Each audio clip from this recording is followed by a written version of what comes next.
Okay, upper body. What I'm going to show you today during class, you can open my pictures.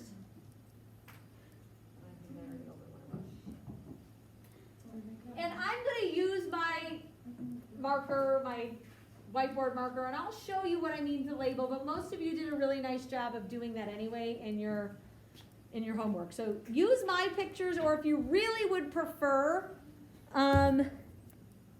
my pictures don't show this end, the posterior and anterior view, very well. It's hard to see in the picture which depression is deeper. So if you think you can take a better picture to show the deep side and the shallow side, you might want to do that. Okay, so I just want to quickly do the shoulder, okay? The pectoral girdle. Your chest muscles are called your pecs, and so if you think of the pectoral girdle, just like the pelvic girdle is your pelvis, the pectoral girdle is your shoulder girdle, okay? It's another ball and socket joint, just like our hips. So our hip allows me to flex, it allows me to extend, it allows me to abduct and adduct. I can circumduct my leg, I can make circles like this. I can rotate the leg, I can go like this, I can turn it in and turn it out.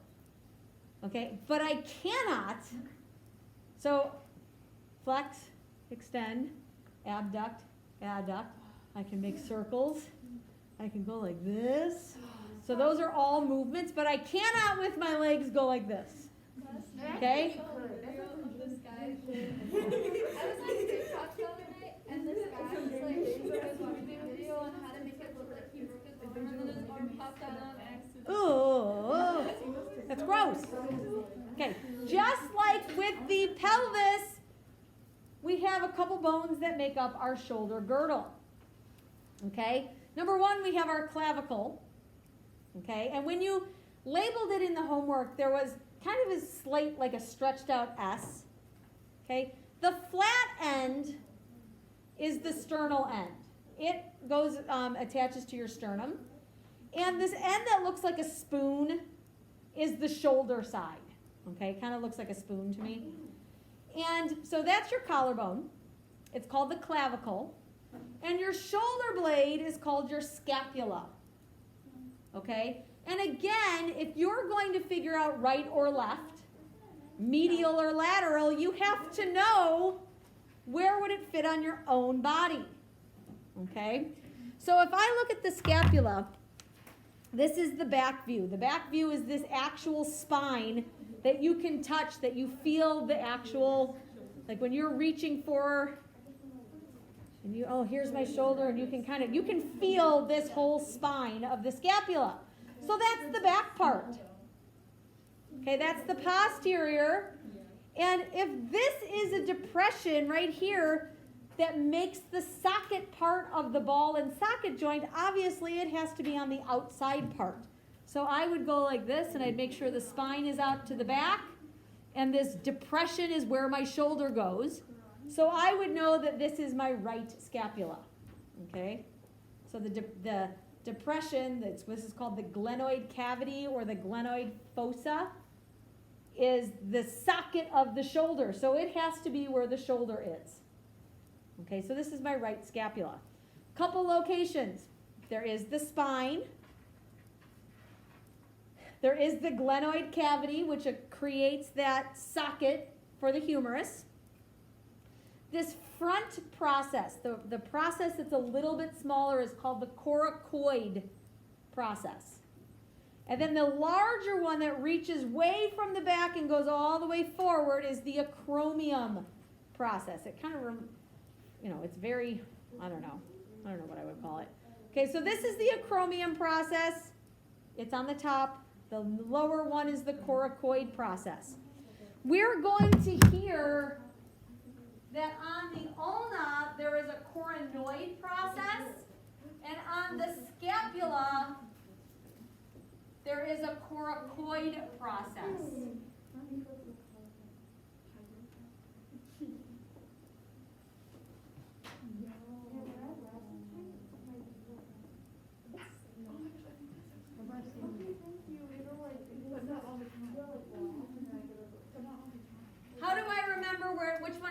coracoid and which one has a coronoid? Scapula has a hard C sound in it. Scapula, coracoid. Ulna has an N. Ulna has a coronoid. If you have to come up with little tricks to kind of help you remember things. Okay? So we have the coracoid process, the acromion process, and the glenoid cavity. Also, the part that you can feel is called the spine. Just like you can run your finger down your spine. This is the spine of the scapula. When you know which, if it's the left or the right, then you can also define this is towards the middle of my back. So this is the medial border. And this is towards the outside of my body. So this is the lateral border. Lateral border, medial border, spine, acromion process, coracoid process, and glenoid cavity. All right, now I'll go through the actual bones of the arm. Okay, humerus is your upper arm. On the lab practical, you have to know that this is the humerus. Okay, and so on your homework, we're going to, and if this is still set up like it was yesterday,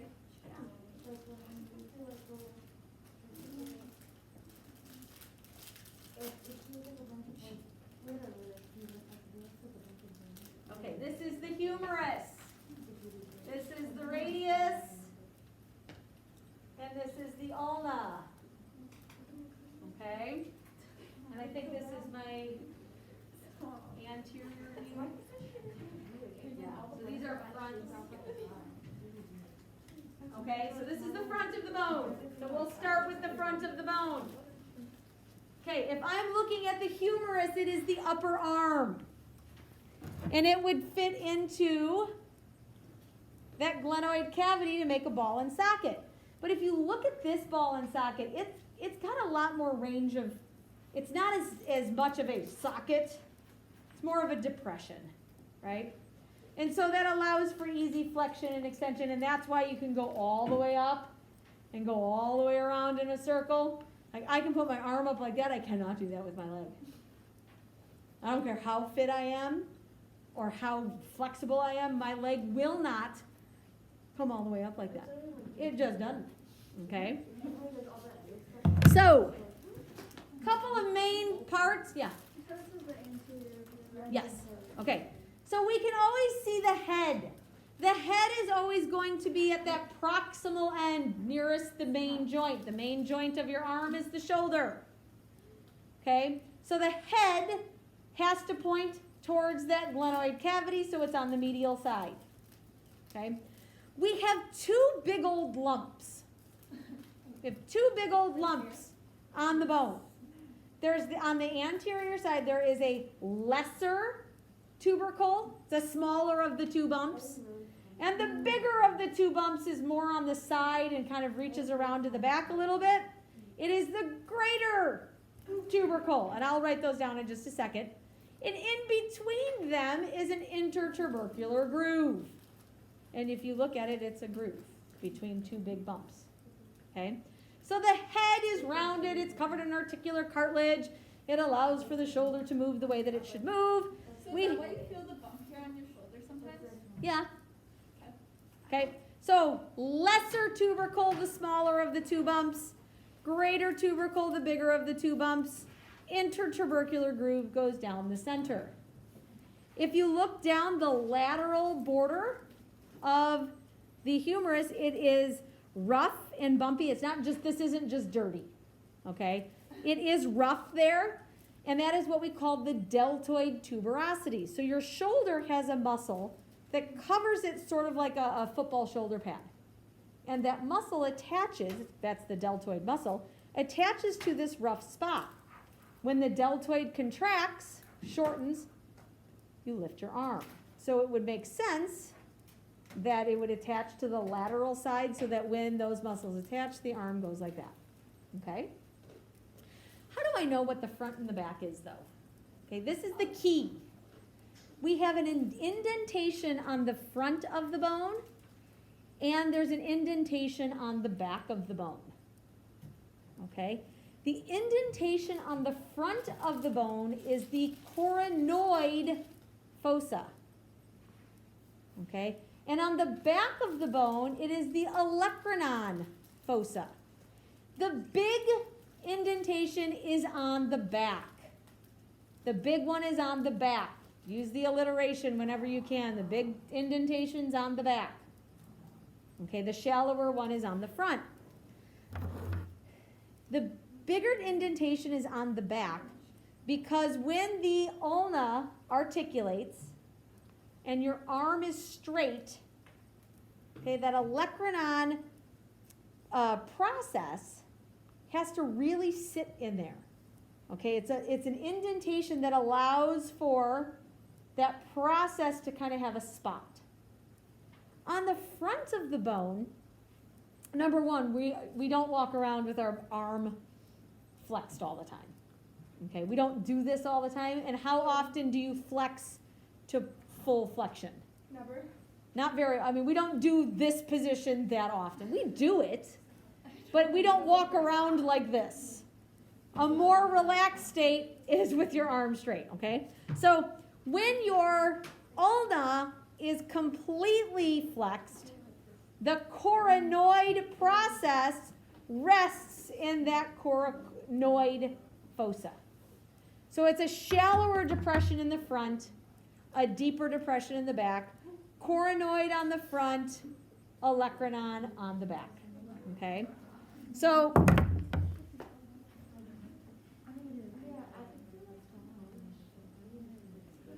is the head, that's the lesser, and then that would be the greater.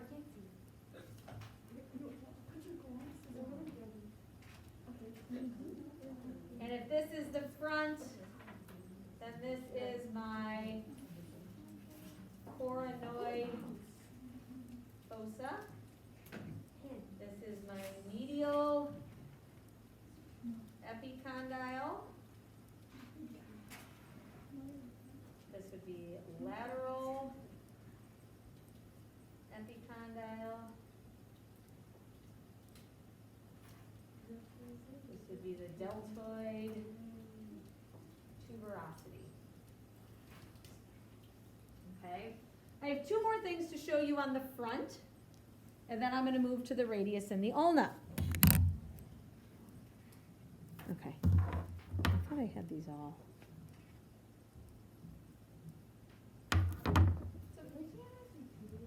This is the right side that I want to show you.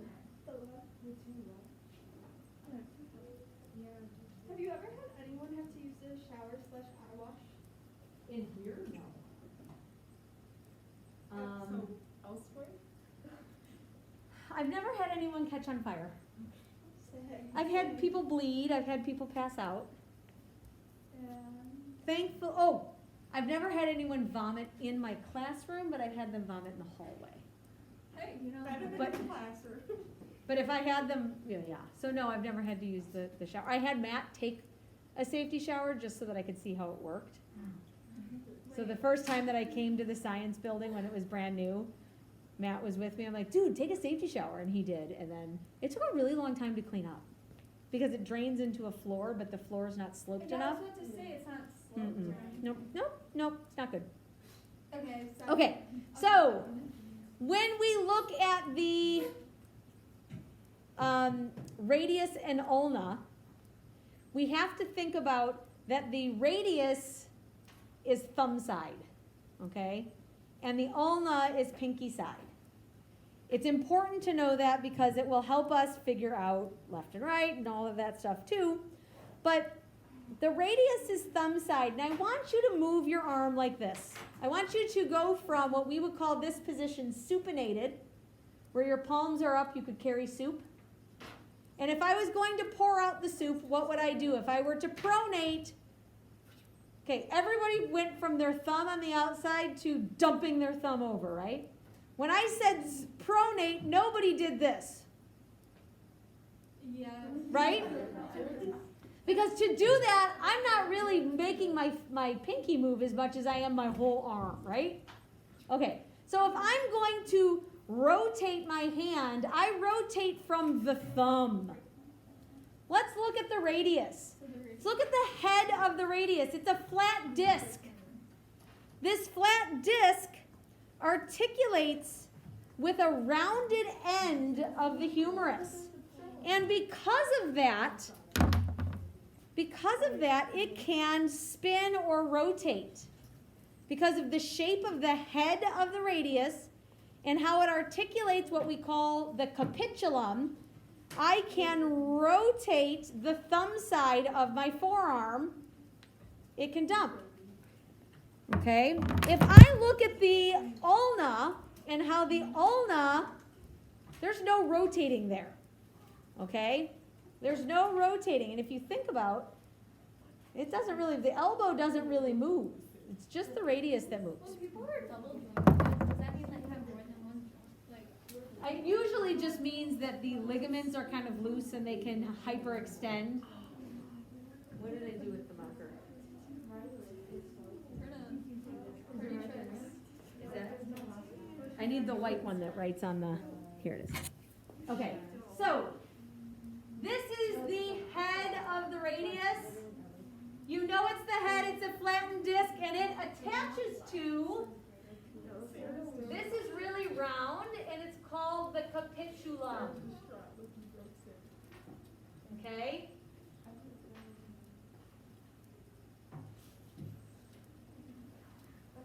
Okay. The other segment so the really rounded part on the lateral side, it's really round. It feels kind of like a ball. It articulates with the head of the radius so that you can pronate. You can pour out your soup. The other segment, to me, reminds me of a spool of thread. Now, that could be because my mom sews and there's been spools of thread around my house my entire life. This reminds me of a spool of thread, okay?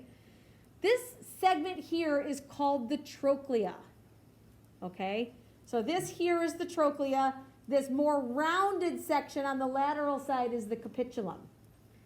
Okay, here's another one of those, hey, let's talk about the crazy names and how easy they are to remember.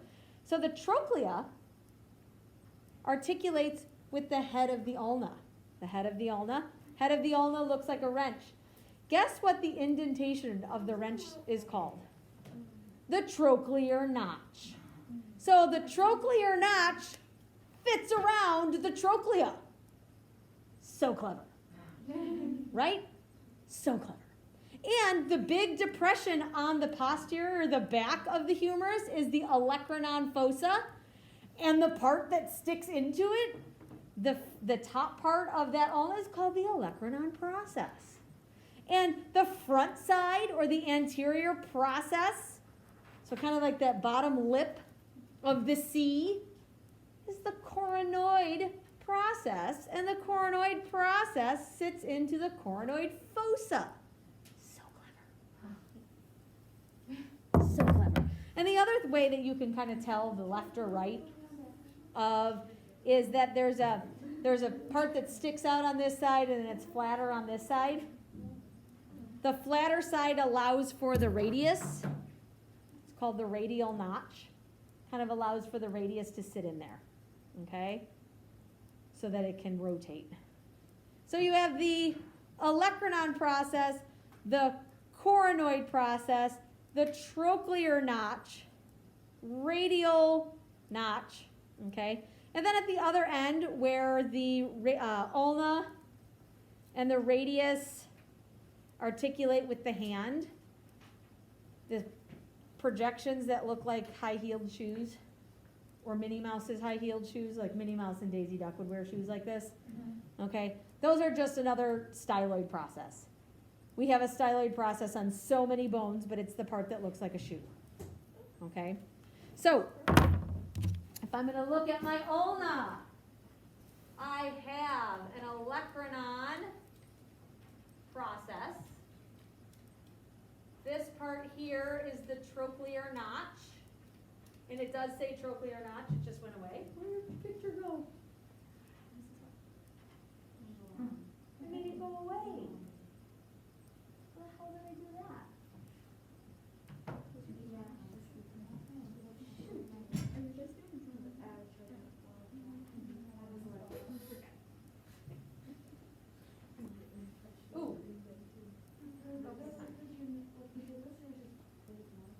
So this part here is, whoa, super fat.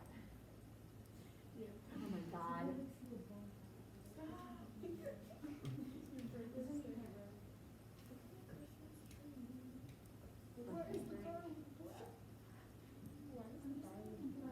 Sorry. Okay, so this is the coronoid process. This is the olecranon process. And then this is the trochlear notch. Here is the little styloid process. Okay? So if I flip over the bone, really the only reason to flip over the bone is to show you the olecranon indentation, the olecranon fossa of the humerus, because most of the stuff you can see from the front. So I have 7 minutes, but I'm going to, because this video is getting too long. Okay, humerus. I recorded it. I'm going to put it in. Okay? Hey guys. Humerus, head of the humerus. The smaller bump on the front is the lesser tubercle.